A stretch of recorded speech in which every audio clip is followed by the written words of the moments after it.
Actually, we will start now. So hello and thank you very much for joining CADRE's webinar on conflict coaching, its value in special education dispute resolution.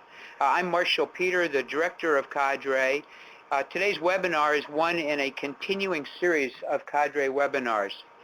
You'll notice that today our presenter is Tricia Jones. Tricia is a professor of adult and organizational development in the Department of Psychological Studies and Education at Temple University. She teaches graduate and undergraduate courses in conflict processes, conflict resolution education, negotiation and mediation, interpersonal communication, organizational communication with an emphasis on organizational dispute system design, and qualitative and quantitative research methodology. Tricia has authored 6 books and over 50 articles and book chapters on conflict management and has given more than 200 presentations at national and international conferences. Dr. Jones is the project director of the Conflict Resolution Education in Teacher Education project that's funded by the U.S. Department of Education. CRETE's mission is to educate pre-service teachers and mentor teacher supervisors about conflict resolution education to help them create more constructive learning environments, develop students' social and emotional competencies, and enable new teachers to succeed and sustain themselves in their profession. So with that, I'm going to turn it over to Tricia. We're delighted to have you join us today, Tricia. Thank you, Marshall. It's a pleasure to be here and to have the opportunity to talk with folks about the use of conflict coaching in special education dispute resolution. I'd also like to say that I extend a big thank you to some of my colleagues in Pennsylvania who have been working with me and folks at Temple University to design some pilot programs on how to explore the benefits of conflict coaching. Specifically, Carrie Smith, director of the PA Office of Dispute Resolution at the Pennsylvania Department of Education, and Suzanne McGonigal, her colleague.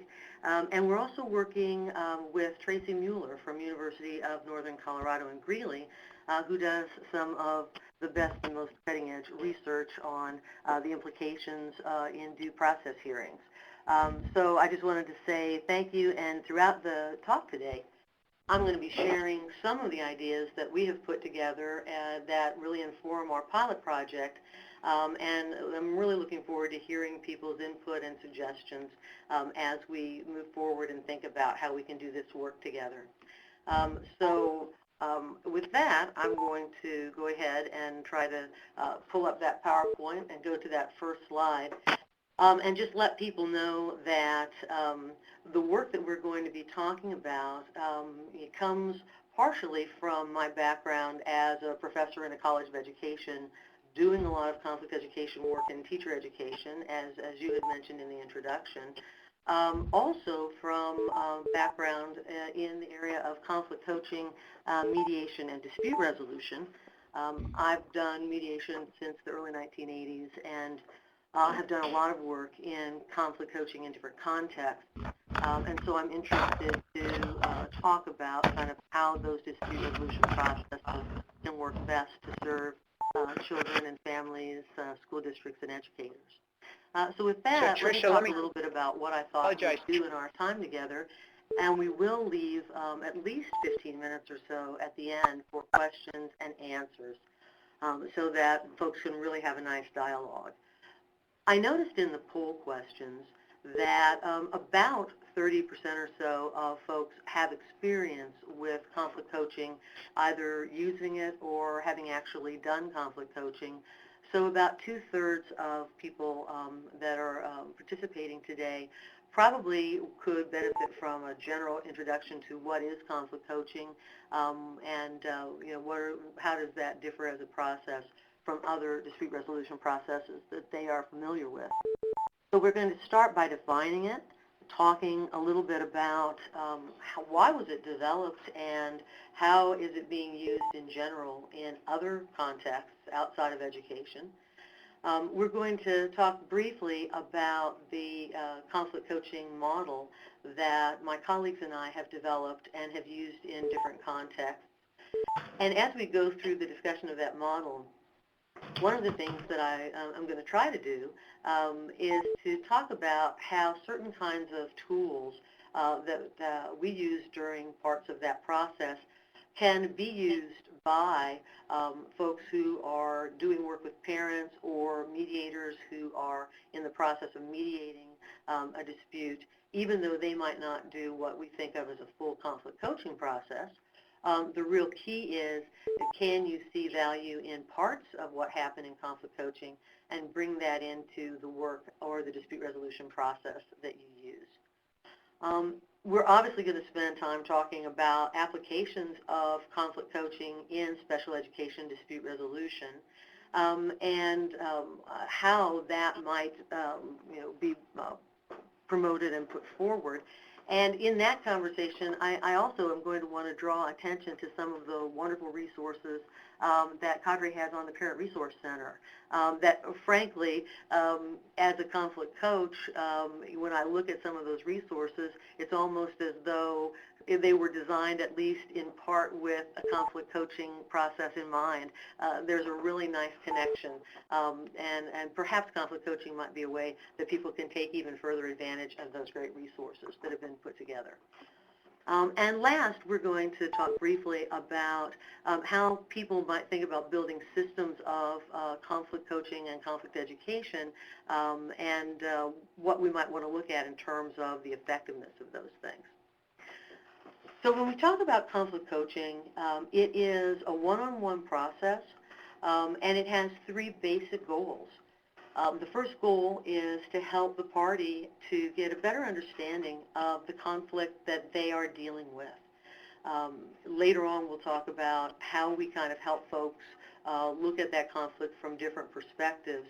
But right now, the most important point is that a conflict coach can sit down with, it could be a parent who is the person in conflict, it could be a special educator, it might be a director, it might be an administrator.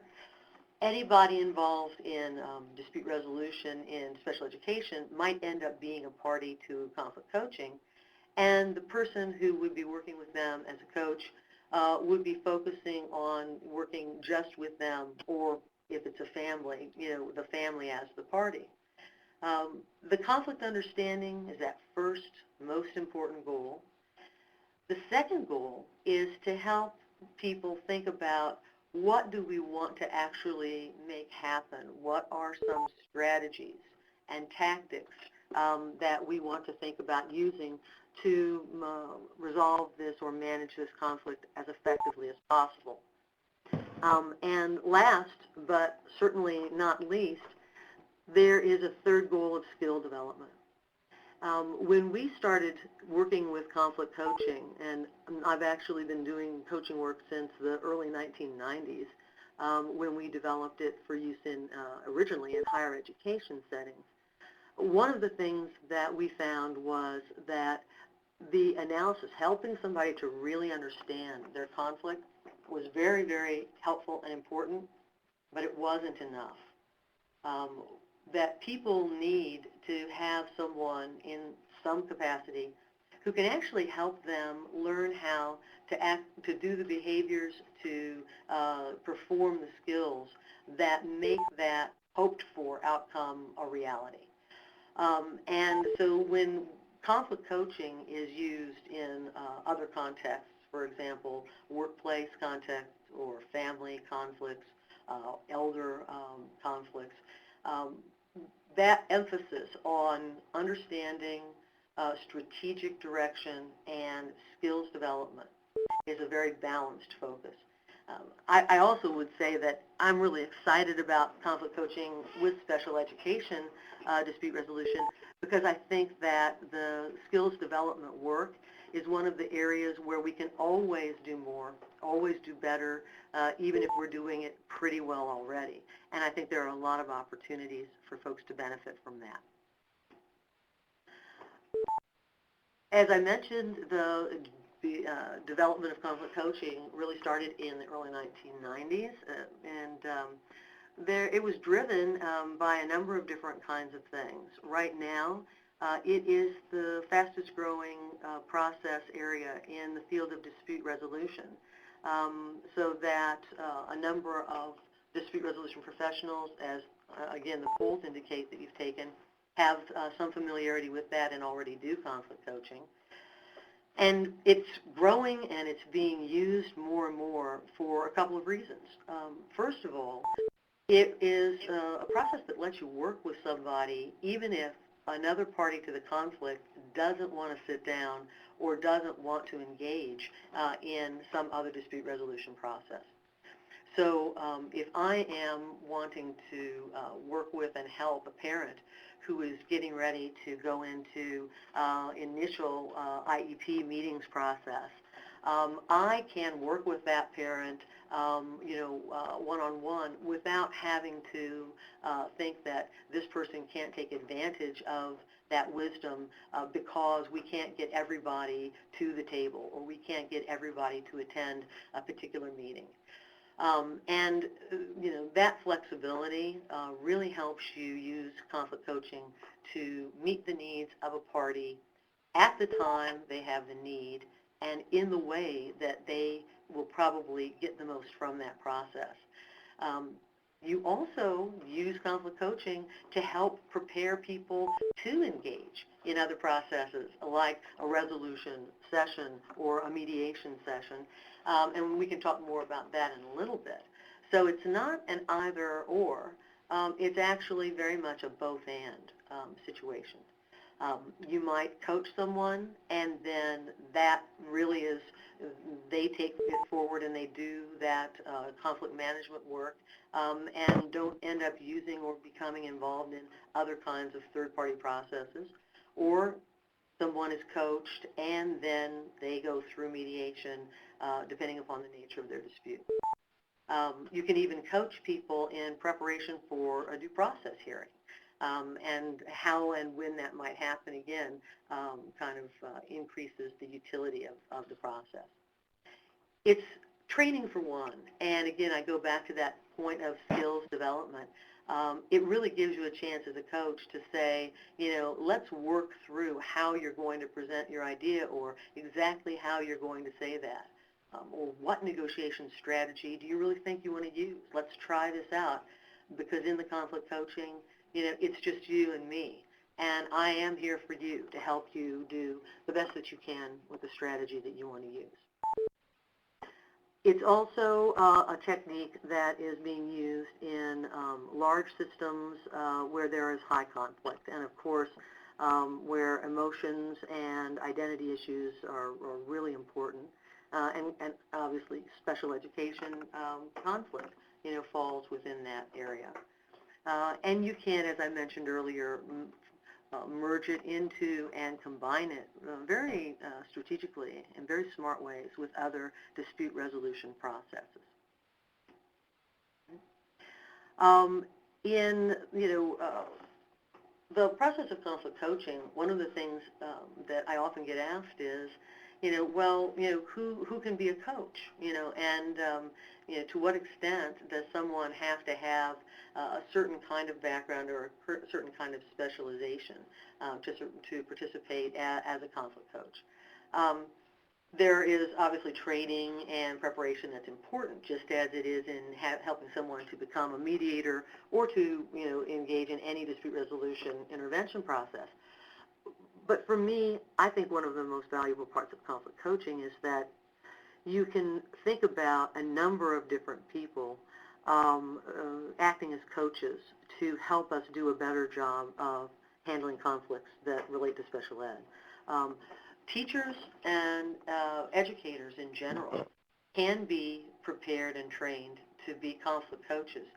I'm going to talk a little bit later about how important I think it is that we think about conflict coaching as a really powerful peer-based process. It doesn't have to be only peer-based, but that we bring up the idea of creating and developing, peer-based support structures in terms of conflict coaches, and that we think of all of the different groups of folks who are involved in handling special education conflict, and we think about how can we have at least a group of those people, special educators, general educators, administrators, parents, parent support folks, parent center staff, etc. We should be able to think about having an array of prepared conflict coaches who can work with folks from other groups, but who can be very valuable working as peer-based coaches. When people, quite frankly, learn more, trust more, and will rely more on folks who they think come from the same background or understanding. Right? We've mentioned, briefly already that a lot of people can benefit from being a party in conflict coaching. And so again, the parents and family members who are trying to come to a situation where their child's needs, educational needs, are being met to the extent that they think is important and necessary, and parents who are dealing with conflicts that they are having within the family because of having special needs issues happening. They can benefit from coaching. General educators, very important audience and population to be involved as parties in conflict coaching. A little bit later, we'll say a little bit more about that, and in terms of attrition issues. But one of the things that I wanted to toss out early on is, as a professor of education, as a teacher educator, I am really particularly concerned about the kind of stresses on special educators and the things that they are kind of asked to do, and what that means in terms of the attrition, the loss of special educators that we see in the system. I think it's something that our dispute resolution processes should be put together so they help everybody within the system, and so the system works better as a whole, and that's one of the areas where conflict coaching might be most helpful.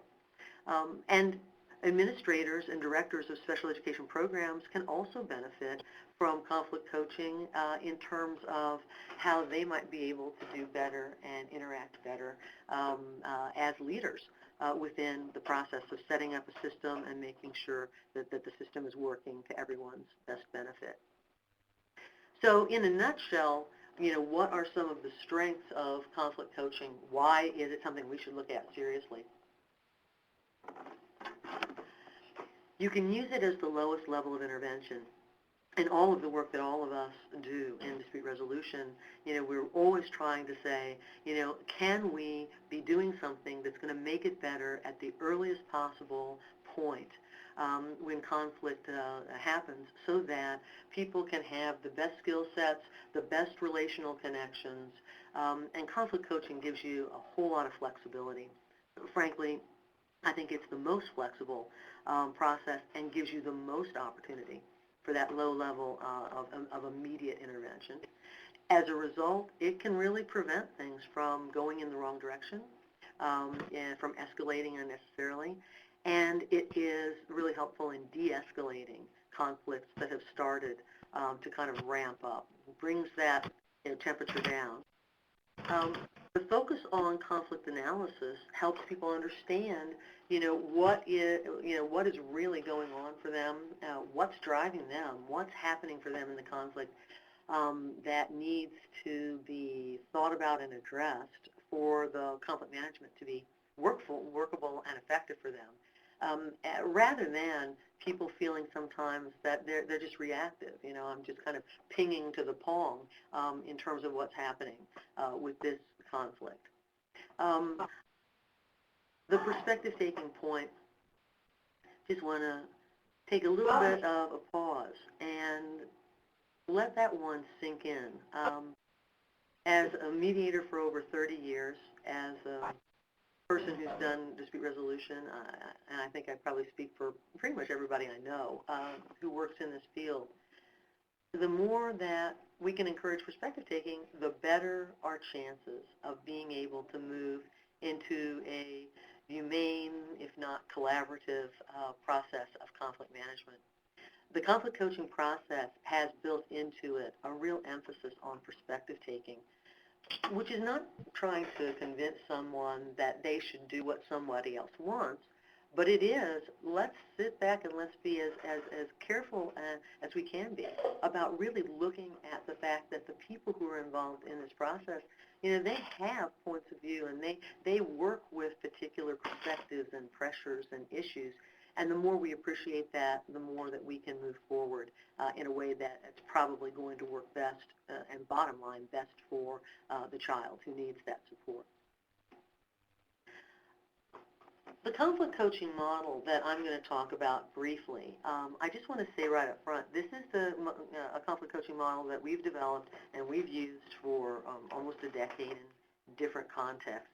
But I think it's really important to say that, that in special education, one of our challenges together is to figure out, is this the right model in particular conflict?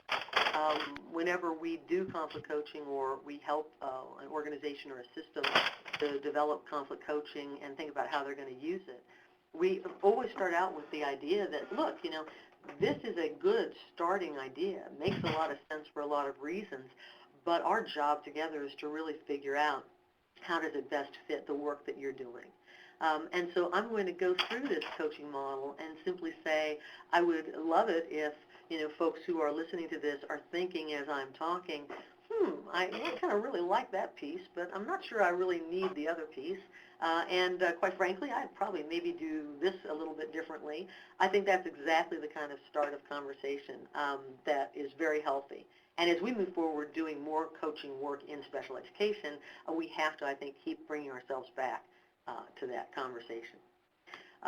So in a nutshell, this coaching model, assumes that there's some sort of an initial conversation that lets people know what coaching is, what is going to be involved in it, and that asks them, quite frankly, is this useful for you, something you want to do? We call that the preparatory conversation, and it's basically the same kind of initial introduction or intake conversation that you would have to any kind of conflict management process. Most important, do you understand what this is, and do you want to do it? Do you want to give it a try? Conflict coaching is always party-centered. So it's something that they, if they're getting value from it, then that's where you keep going. If they are not getting value from it, they don't think it's doing something for them anymore, well, then the conflict coaching has run its course, or something else needs to be tried. Assume they want to go forward and do coaching. The first stage then is really kind of discovering the story. We like a lot of the work that's done in narrative mediation and narrative conflict work, and so when we put our model together, you can see that narrative idea that is kind of throughout our entire model. But I want to say something about, from a special education point of view, and why I think it's particularly important to think about that, discovering the story or telling the story. One of the things that I did not mention in my introduction and opening comments is that I appreciate the need to be able to tell the story and have the story heard, from the point of view of a parent of a special needs child, as well as from somebody who does this work and it works within educational systems. Our son, who is 16, is special needs, and it's been very always informative and always helpful to remember kind of how that feels, from the parent point of view, and how sometimes you feel like, what, my story is not the same as your story. And even though there might be similarities, and even though you might see these common threads happening, it's important that people have a chance to say, this is what's happening here, and this is unique for us, and this is unique for our family and for my child. And the conflict coaching process does a really good job of allowing that to be honored. And as a conflict coach, when I do that work, I particularly appreciate having that kind of an exchange. Builds a lot of investment, builds a lot of trust. Same way when you work with teachers or educators. No educator's experience is exactly the same as another educator's experience. And again, coaching lets you have that time to honor that experience. Uh, Once you have a sense what is going on there, what's that particular situation, what's that person's story, the second stage, and we will spend more time in the second stage and talk about some tools that you could use in mediation or in parent support outside of coaching. That's the stage of exploring three perspectives of identity, emotion, and power. And again, I'll talk a little bit more about those in just a bit. That stage helps you to really give people the richest kind of analysis, understanding of what might be happening for them in the conflict and for the other people as well. And from there, the goal is to talk about, what we call crafting the best story. What is a really good, if not quote unquote ideal outcome that people might want to try to go for. When we talk more about that stage in a minute, I'll also mark that, and come back to that in the sense of this is one of those stages that I think we, as we apply it to special education situations, need to be careful about how we frame that and how we use that work. And then the last stage, which actually isn't a stage, it's actually a progression of things depending upon the need, that's really the skill development stage. We talk about it as enacting the best story.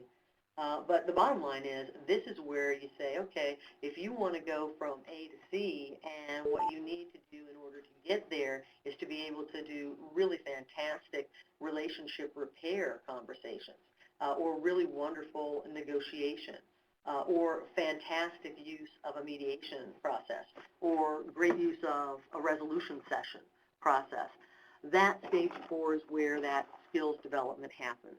And the coach helps somebody come up with those skills, hone those skills, practice those skills, try those skills out before they have to actually use them in the real situation, so that the person feels like, you know what, I not only know what I'm doing, I can do it. And you know what, I can do it pretty well.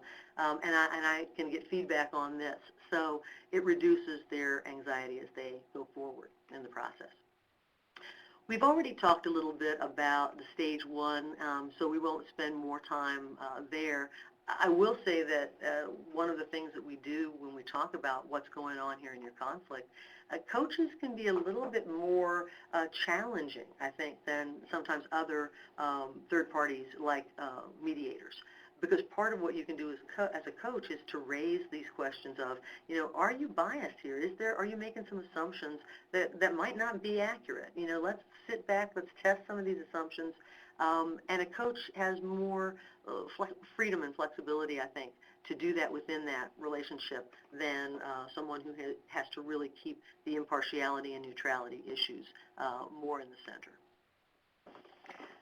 That second stage of exploring perspectives, the 3 perspectives that we have folks talk about in coaching are, in my mind, the 3 perspectives that are underneath any conflict.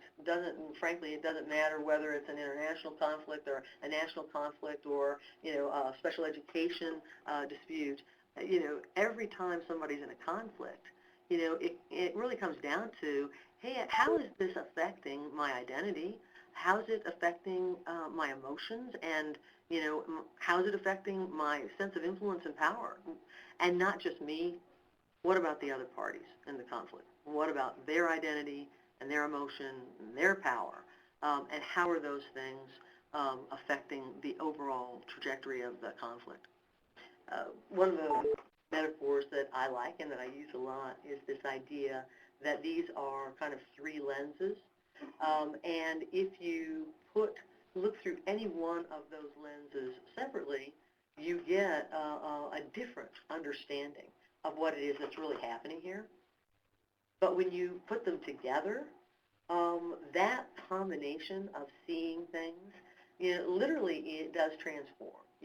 That's where people kind of can sit back and go, wow, you know what, I actually do think I have a much better understanding, of why the school district is saying what they're saying about what can and can't happen here. Or, I might, as a parent, have a much better appreciation now for what it is that the teachers, the general education teachers and the special education teachers are really dealing with.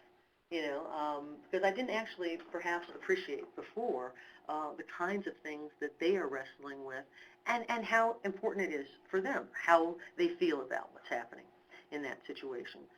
So, these conversations about identity, emotion, and power, I think, are things that you not only want to do in a coaching conversation, um, there are definitely things you can bring into certain mediation processes as well.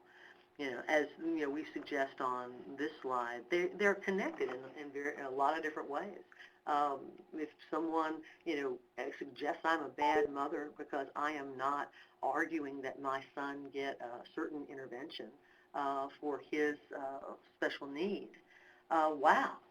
I mean, you can't say anything that's going to trigger me to have a worse feeling than somebody suggesting I'm not a good parent. And those kinds of, once that negative emotion is in play, that affects what I do, what I might say in response that I might not normally say if my skills are in better shape. And so you see these things, again, reverberating off one another.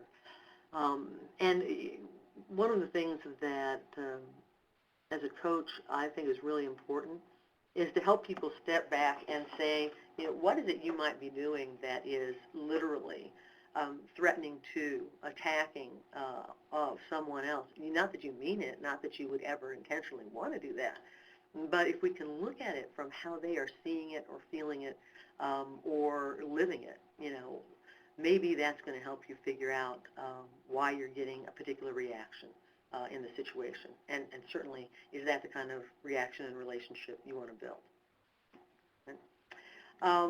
I want to talk a little bit more about the issue of identity.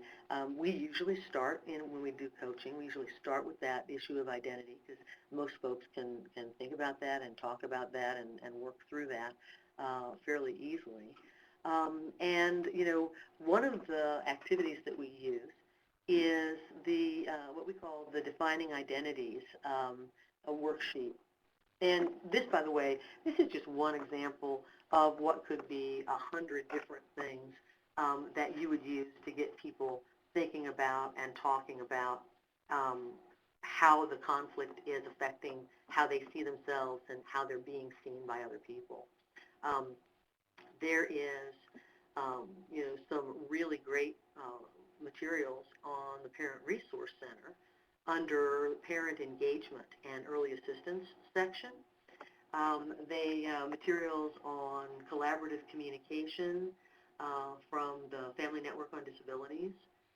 There is a listening video and a good communication skills training skill set from Facets, Wisconsin Facets.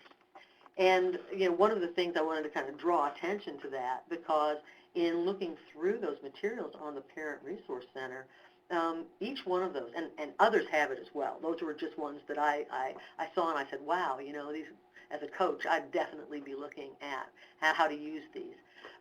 Each one of those handouts and PowerPoints, they actually have some really excellent content in there about helping people understand, how their identity is affecting what they're doing and what they think they need to do, how they need to come across. So in this little Defining Identities worksheet, we'll talk to people about, hey, we've all got a lot of different identities in any situation. Just for example, when I sit down and when I first started the IEP meeting process, related to my son's situation, it was one of those things where, I was mother, I was wife, I was educator, I was mediator, I was dispute resolution person, and all of those kind of identities, they made a difference, not always a good difference, frankly. They made a difference in terms of how I was seeing what was going on and how I was reacting to it, and quite frankly, how I wanted to be respected, how I needed to be seen to be effective for my son, for my family, and also to live up to values I have as a conflict manager. When we work with parents and educators, I have a lot of special education students in pre-service teacher education classes, and one of the things that I hear from them when they first go out and they're initially working in the field is how very, very hard it is for them to not want to give absolutely everything that can be thought of or given to the children that they work with and the families that they work for, and how they really wrestle, at times with how those identity issues are happening for them. Administrators who are dealing with, hey, you know what, I've got identities as, an administrator, a leader, an educator, a financial manager. I've got lots of things going on here, and those things are not always in line for me. So this worksheet and others like it, you could use this as a coach, but you could also use this as a mediator. Let's say that you are having a situation, a conflict, where somebody has really dug their heels in, they are literally not moving at all. You are, the things you need to and want to ask them in terms of what's happening in the conflict, but you don't want to do it, obviously, in front of other folks. And so you might want to caucus, you might want to pull them aside, you might want to say, you know what, I'm going to ask you some questions about what's happening for you. Now, you wouldn't necessarily pull out this sheet and say, hey, I'm going to ask you questions off of this defining identities worksheet. Nonetheless, you can use the coaching tools and bring that into what you're doing in that work as a mediator. Or, let's say that you are an educator getting ready to sit down in a resolution session with a family or a parent who's going to be there for the very first time.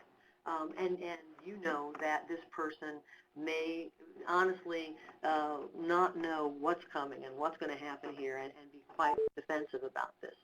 You might have an opportunity, not as a coach, but as somebody who's invested in the process and cares about it, to have conversations that relate to identity that might help to increase that kind of understanding and reduce that defensiveness. It never hurts to figure out who somebody is so that you can treat them the way that they want to be treated. It doesn't cost you anything, and as I think all of us know, it can certainly help situations that are tense enough on other levels. The second perspective in this, what we call stage 2, is the emotion perspective. And this is stuff where, it hits where people live on lots of different levels emotionally. Sometimes I think we end up being in processes where we feel like, gosh, we're just going to try to box that feeling off and put it over to the side and see what we can do without dealing with that level. But that's just not realistic. Those feelings are there, and they define how someone literally is orienting to the conflict, and wishing them away doesn't handle them, doesn't manage them. Pretending they're not important doesn't either.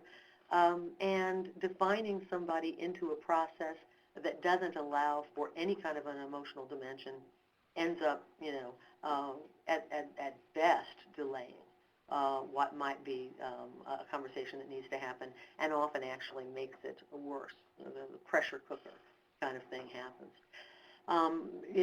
There's a lot of great work on how important that discussion about honoring somebody's emotional experience is, and we don't have time to get into that in a lot of detail. But I want to mention a couple of tools, again, that we use a lot in coaching, and particularly in situations like special education, where emotions are quite high, and usually on lots of different levels. And one of those has to do with emotional flooding. That idea that, when we get emotionally flooded, we're just absolutely in system overload. And you're so swamped that you can't think cognitively complex solutions to serious problems. I had when I was first working, and I hope people don't mind my using the personal example, but I mean, it's one of those things that in some ways I think of this and I go all the way back to that kind of initial experience of, wow, I mean, even for people who think, yeah, I can problem solve really well and I do it for a living and that kind of thing, you know, going through that process of being fearful about your child or about your family, about how your spouse is dealing with what's happening here, the best of us shut down. And I remember talking to a vice principal at the time in my son's school, and the vice principal said, look, I want you to give yourself space to be able to be who you need to be and to deal with how you're feeling about this. Don't think that we're expecting you to be able to play mediator or put the dispute resolution hat on or put the professor hat on. Not that we don't honor and appreciate those things, but, this is not an easy thing to always go through. And I always think back, that was many years ago by now, but I always think out about that comment and about that exchange, and that, it meant more than you can say. And I think that it really showed that sensitivity that I think we all need to have. From a very practical standpoint, I know he needed me to be an effective problem solver and conflict manager so he could partner with me to come up with the best solution for my son. I know that on a very pragmatic level. I also know on a very human level that that was an important, really important thing to hear and an important thing for him to say. And so again, that kind of notion is really helpful. The issue of flooding, which I think is a good thing to remember, everybody floods differently at different rates in different ways. And so one of the tools that we use, there's a little document that's attached to this slide, which actually this is not our questionnaire, and I'm going to, I think, do a little revision on this before we post it permanently on the website. This is actually a flooding test that John Gottman uses and used when he was initially working in marital conflict and family conflict work. And so for those of you who are listening, this is John Gottman's stuff, and we'll change that when we post it on the website.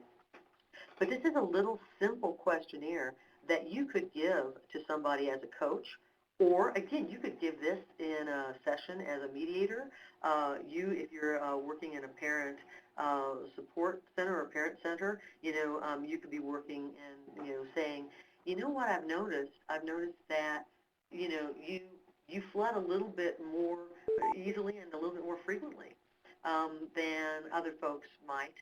Let's see whether or not there are some indications of that, and then let's talk about how might you be able to deflood, come back down the ladder, or avoid situations where you can't, or won't get flooded as easily. The other takeaway from this work on flooding is once somebody's flooded, you can't talk to them and expect them to hear you. We would love that to be the case, especially when we only have 30 minutes to have a conversation with somebody, and we need to get that 30 minutes done with them. But if they are really flooded emotionally, you're going to waste 20 to 30 of that minutes because they're not going to follow seriously what you're saying. So trying to prevent that rather than remedy it, and one of the ways to do that is figuring out who's more prone to flooding.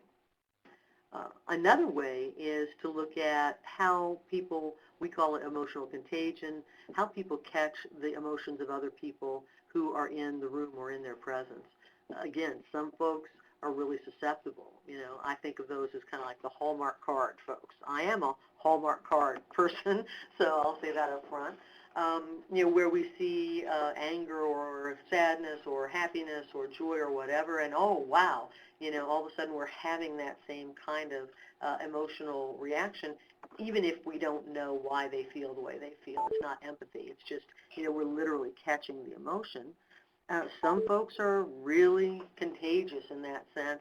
And again, on this slide, another simple little self-test. And this comes from Hatfield and her colleagues' work on emotional contagion. But again, it's a really simple, very short very psychometrically sound instrument, by the way, that allows you to say, to what extent are you really going to catch somebody else's emotion versus not, I think a lot of times, and again, I want to talk briefly about resolution sessions as kind of a basic context or a basic idea.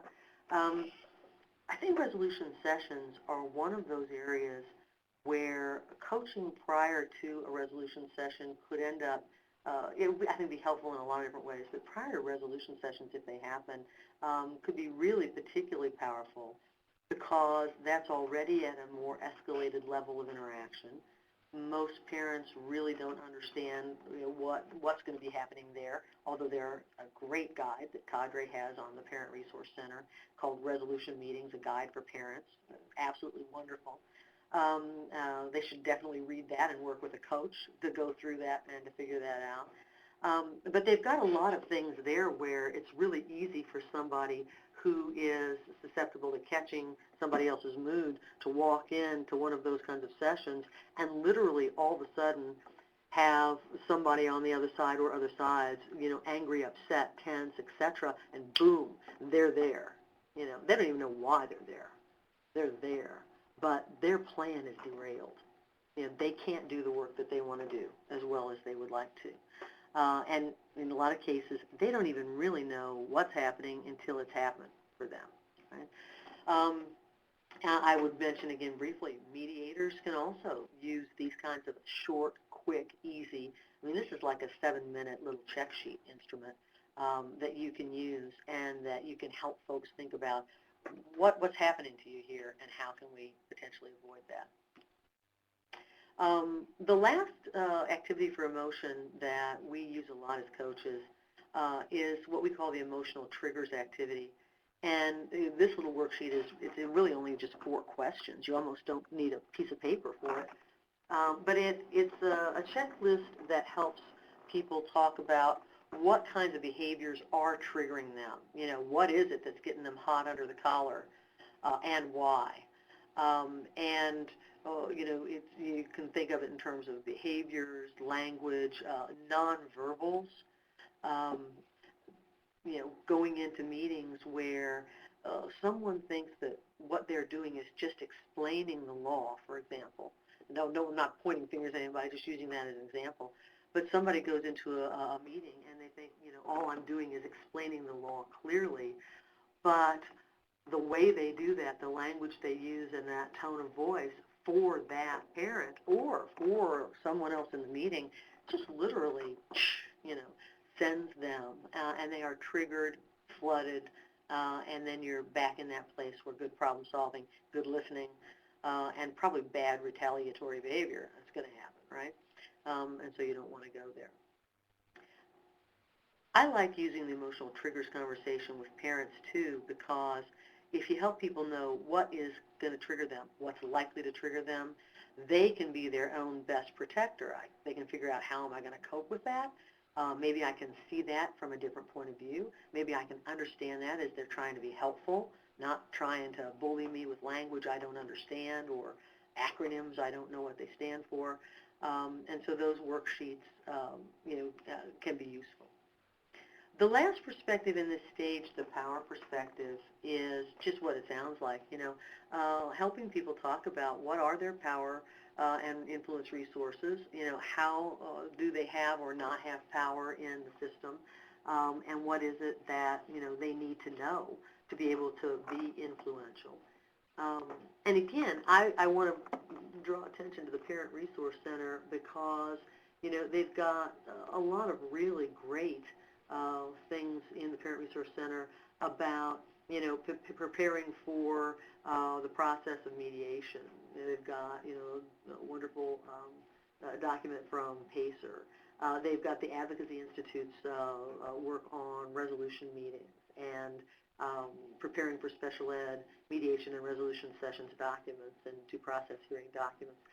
The Parent Resource Center gives you lots and lots and lots of wonderful information you could use as a coach to be able to sit down and to help, and not just parents, but anybody who's involved in the process have a better understanding of what is the system, how does it work, what kind of power and influence might you have, how can you have power with somebody, not necessarily for or against them, although sometimes what a coach does is to help say, hey, you know what, this is a situation where it's a rights-based issue, and exercising your influence to get what it is you need, what it is you want, that's important. That's just as valuable for a coach to do.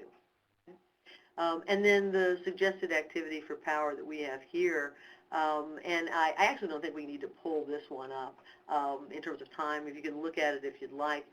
It's just a power resource activity sheet. Where do you get your power? Where, is it because you have certain expertise, because of certain connections you have, because of organizational positions, if you are director of a special education program, if you're a district supervisor, et cetera, in an LEA, you've got a certain amount of influence and decision-making authority based upon that. And it just gets folks to have a chance to think about where are those sources of influence, but also where could they increase influence if they need it. So, all of those tools that we think of as stage 2 tools can be used in a variety of ways, whether you're doing a full coaching or not.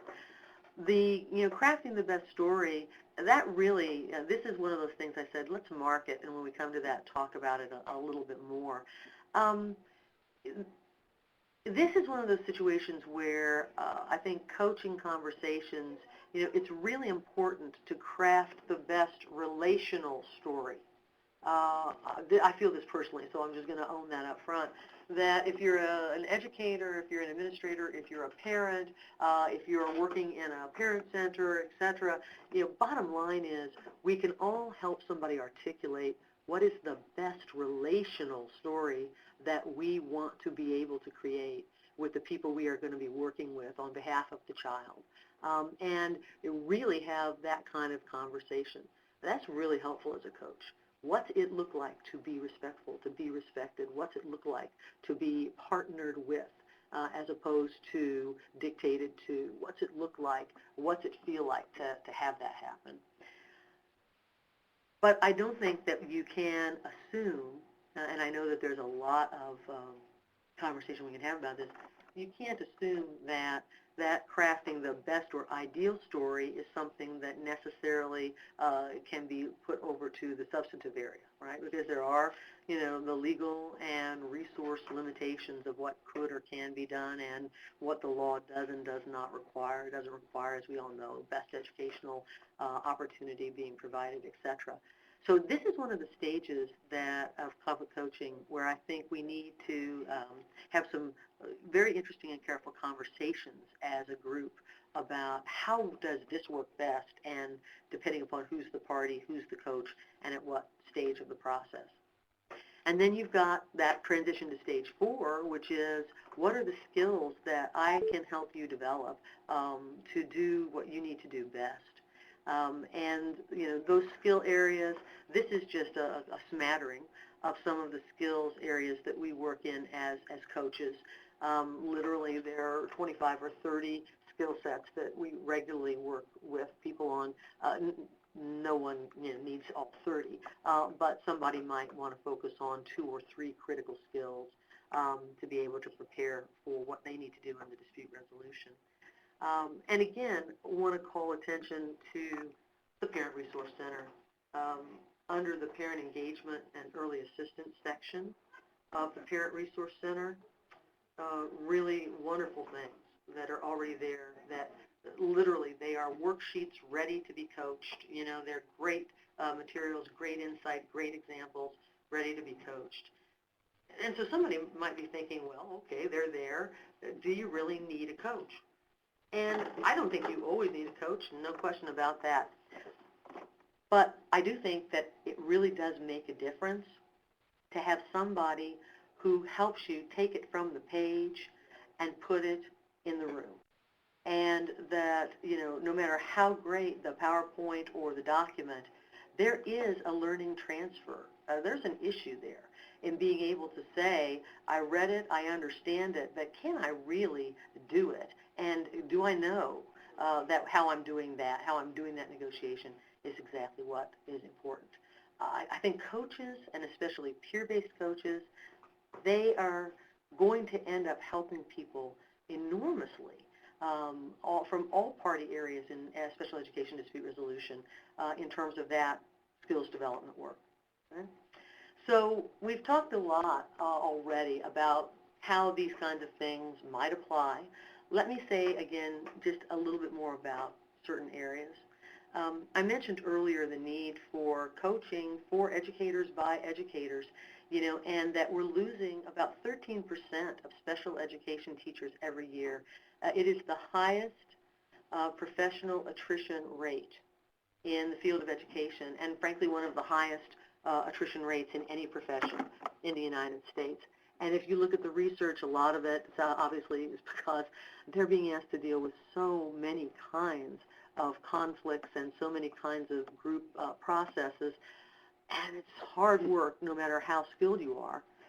But they're also reporting that they're just not getting enough of this work in conflict skills and conflict education in their pre-service coursework, in their professional development. We just really are not giving them enough. We're asking them to pilot a jet, and we're sometimes not teaching them how to get off the ground. And so it is not a surprise that a lot of special educators last in their jobs 2 to 3 years before they end up leaving the field, especially if they are working in urban education environments. And that is a brain drain and a heart drain that I think we obviously need to stop, and I think coaching is a tool that can help us. Training cadres of educators to be coaches for other educators, it's a personal goal and dream of myself and, as I mentioned earlier, some of my colleagues. Coaching for parents, I don't think we sometimes give enough attention to the fact that special education conflicts create a lot of tension within families, between parents, etc., within those family systems. Coaching could be a great help there, especially, again, if it's a parent trained as a conflict coach to coach a parent. Certainly can be somebody from a parent center who has those other kinds of knowledge and expertise. Very valuable to help parents prepare on how to partner effectively in the IEP processes or resolution sessions or mediation. And again, helps the parents build skill sets that are going to help build positive relationships, because as we all know, you're not just working for your child this year, you're working for your child for the next several years. And your misstep today can end up being the challenge you can't overcome tomorrow. So you really want to, I think coaching again can help here. And helping that parent prepare for dispute resolution processes in a number of different ways. Some of them are listed on the slide that I have for you. But again, the Parent Resource Center has really wonderful materials on understanding and explaining these dispute resolution processes. They're coach-ready, coach-friendly, and I do think that coaching dimension would add a great deal. For administrators, I mentioned earlier, everybody who's a party to the conflict can look back at their own skill set and their own behavior and see whether or not they could be doing something better, and administrators are right there with everybody else. How can they reduce conflict between the school system and the administration and the educators? Where are those points of tension? And could it be possible that the school system, the LEA, could have a group of coaches who are, administrators trained as coaches and educators trained as coaches, and I know administrators are educators too, so bear with that use of the language. But really, having that as a resource to be able to help in situations where that's a point of tension that really is making a negative difference. And last but not least, the more that we think about building systems of dispute resolution, exactly obviously what CADRE is all about, that prevent escalation, then I think the better off we are in every way. The conflict education professional development project that I mentioned that the PAODR folks and Tracy Miller and I are working on, really has a number of different components. Conflict coaching is one of them. Also has some basic conflict competence training from the creating agreement work, and has some conflict education, teacher education training from the CREEP project. If those folks out there are interested, one of the things that I do is direct the National CREEP project, which we're now in about 12 states in the District of Columbia, to focus on how to help teachers to understand conflict education materials and social emotional learning materials and infuse them into regular and special ed teaching situations. So we kind of see this as a combination of activities and resources to build a really effective system. This is just a different slide to kind of help people understand that combination of skill sets that we're thinking about really touches on, it prevents, it intervenes, and it helps infuse some of these positive collaborative conflict skills in the entire learning environment. And then last and probably least, I won't bore you with the very end of this slide, is kind of some suggested benefits in our proposed research that we're getting ready to start up. And so won't spend more time on that, other than to say that we really want to be able to track how this kind of conflict education, professional development with coaching as a part affects the conflict competence and attitudes of educators and parents and system members, their orientations to the dispute. Can we reduce due process hearings where that's a good thing? Can we increase collaborative service? But the bottom line is, can we see all of that translating into benefits and outcomes for the child? Can we see over time that adding conflict coaching to this process is actually going to build that student's academic achievement, their social and emotional competence, their pro-social academic behavior, and get them better able to handle all of the challenges and all of the opportunities that they have coming to them. So that's really all I had to share with you today about the idea of conflict coaching, and I very much appreciate your patience. And I'm open for any kind of conversation that folks would like to have. And let me say, I actually just glanced down at the chat thing, and I have been mislabeling the Parent Dispute Resolution Showcase, as the Parent Resource Center. My apologies. But I hope that everybody tunes in for the next webinar, which is going to be someone, Philip, talking about what that is. And so I just want to thank you guys for letting me mention some of those resources that you have on the CADRE website, because they really are. If I'm coaching in these areas in the very near future, I know definitely I want to use some of those resources. So thank you. Well, Tricia, that was absolutely terrific. Fascinating. You did a wonderful job. What we're going to do is we are going to move some survey questions up so that people have an opportunity to give us quick feedback on the presentation. I see that they're pouring in the comments, but it would be very helpful to us to get this feedback from you before you leave. If you want to ask Tricia a question there, and in fact I see that one has just come in from Rosemary Mullally, Tricia. It's, how does this process increase a student's emotional and academic levels? Where does the student fit in? So I'll let you field that one, and then if we don't get them in the chat box, I'll give folks instructions about how they can unmute themselves and ask a question live. Yeah. Rosemary, that is a great question. First of all, the conflict coaching work that we do and that others do is built upon the kind of theoretical models of emotional competence, and you probably clearly saw that in some of the conversations that we were making.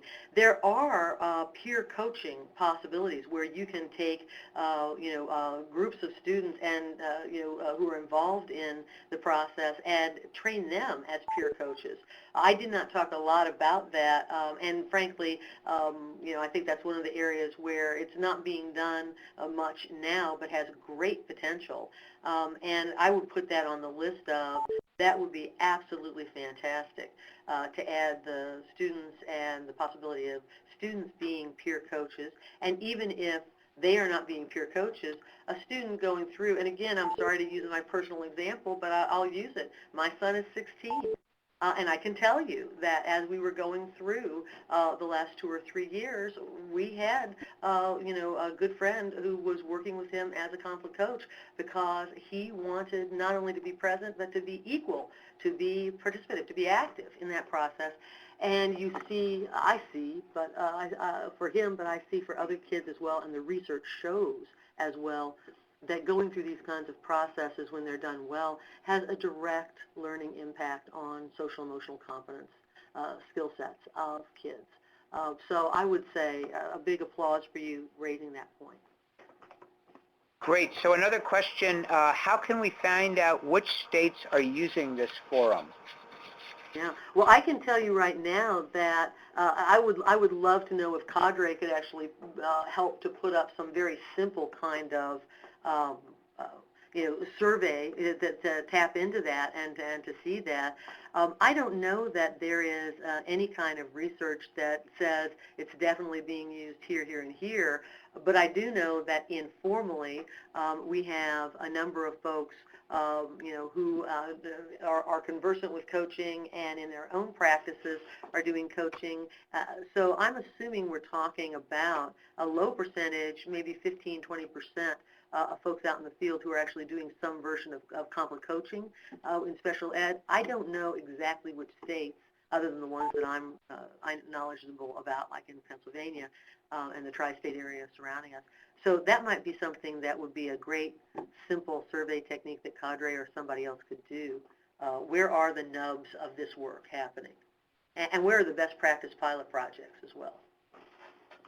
Great. So I have another question for you, Tricia, and let me say we're very interested in figuring out how to continue this relationship. It is a very, very informative and exciting work. So a question, are there any recommended conferences targeting conflict resolution? There are a couple of them.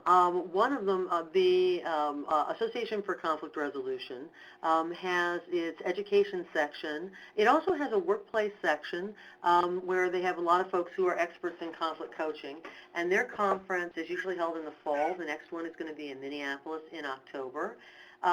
There also is an International Conflict Resolution Education Conference that's held in Cleveland, Ohio. It's sponsored by Cuyahoga Community College, their Global Issues Resource Center. That's going to be in June of this year. And later on, I can send in some of the contact information for both of those so that people could tap into that. The ABADR conference has a fairly active conflict coaching presence in dispute resolution section, so their conference is in April. And so those are the three that come immediately to mind. ASCD is another conference where, quite frankly, I think we need to be doing more work in talking about the coaching professional development possibilities and how it relates to special ed.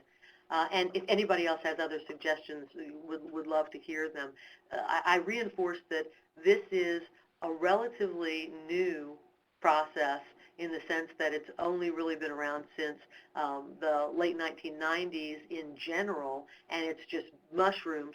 But as it's being used in education, we're really in the first, 2, 3, 4 years of people doing conflict coaching in the education context and in special ed. So we're right at the cusp. And anybody has suggestions for where people are sharing work and ideas on this, would love to have those posted somewhere. Obviously, CADRE's website would be a great place. Yeah, CADRE does have a calendar feature on the website where we try to post upcoming conferences, trainings, and opportunities that might be of interest to folks who are tracking special ed dispute resolution. So we'll also be trying to post things there that will keep you informed about what's going on. Lots of very, very positive comments, Tricia. I think what I'm going to do is I'm going to, if someone has a live question, we're almost done and I need to tell you about the next webinar, but if you have a live question, if you press #6, that will unmute your phone, and then after you've asked the question, please press *6, but just time for one.